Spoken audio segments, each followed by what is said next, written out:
ప్రభు నందు ప్రియులారా, ప్రభు నామమున మీకు వందనములు. ఈరోజు దేవుని యొక్క వాక్య ధ్యానము ఎఫెసీలకు రాసిన పత్రిక 2వ అధ్యాయము 1వ వచనము. మీ అపరాధముల చేతను పాపముల చేతను మీరు సచ్చిన వారై ఉండగా ఆయన మిమ్మును క్రీస్తుతో కూడా బ్రతికించెను. దేవుడు ఈ మాటలు దీవించి ఆశీర్వదించునుగాక. గమనించండి ప్రియులారా, దేవుడు క్రీస్తును మృతుల నుండి లేపి పరలోకమందు ఆయన తన కుడిపార్శ్వమున కూర్చుండబెట్టుకొని ఉన్నాడని, ఆయన క్రీస్తుతో కూడా బ్రతికించనని, మనలను ఆయనతో కూడా లేపి పరలోకమందు ఆయనతో కూడా కూర్చుండబెట్టనని లేఖనములలో మనము చదువుతున్నాం. మీ అపరాధముల చేతను పాపముల చేతను సచ్చిన వారే ఉన్నప్పుడు అని ఉన్నది. అనగా ఇది శరీర మరణము కాదు గాని ఆత్మీయ మరణమును చూపించుచున్నది. ఎఫెసీ పత్రిక 4వ అధ్యాయం 18వ వచనం చూస్తే, తమ హృదయ కాఠిన్యము వలన తమలో ఉన్న అజ్ఞానము చేత దేవుని వల్ల కలిగిన జీవము నుండి వేరుపరచబడిన వారు అని ఉన్నది. మొదటి ఆదాము స్థితి కూడా అలాగుననే ఉన్నది. ఆ పండు తిను దినమున నీవు నిశ్చయముగా సచ్చెదవని చెప్పినట్లు ఆదాము ఆత్మీయకంగా ఆ దినమే చనిపోయాను. దేవుని జీవము నుండి వేరుపరచబడ్డాడు.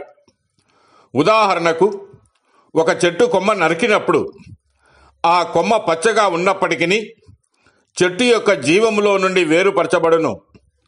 కొన్ని దినములకు ఆ కొమ్మ ఎండిపోవును. అలాగే ఆదామునకు కొంతకాలము శరీర మరణము సంభవించెను. మానవులందరూ పేరుకు మాత్రము జీవించినను ఆత్మీయకముగా సచ్చిన శవముల వలె ఉన్నారు. అందును బట్టియే మన ప్రియ ప్రభువు మృతులు తమ మృతులను పాతిపెట్టుకొని నిమ్మని సెలవిస్తూ ఉన్నాడు. చనిపోయిన వారి యొక్క దుర్వాసన కొట్టును.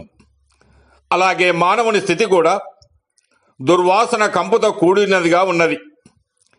కీర్తనల 38వ కీర్తన 4-5 వచనాలు గమనిస్తే, నా దోషముల నా తల మీదుగా పొర్లిపోయినవి, నేను మోయలేని బరువు వలె అవి నా మీద మోపబడి ఉన్నవి.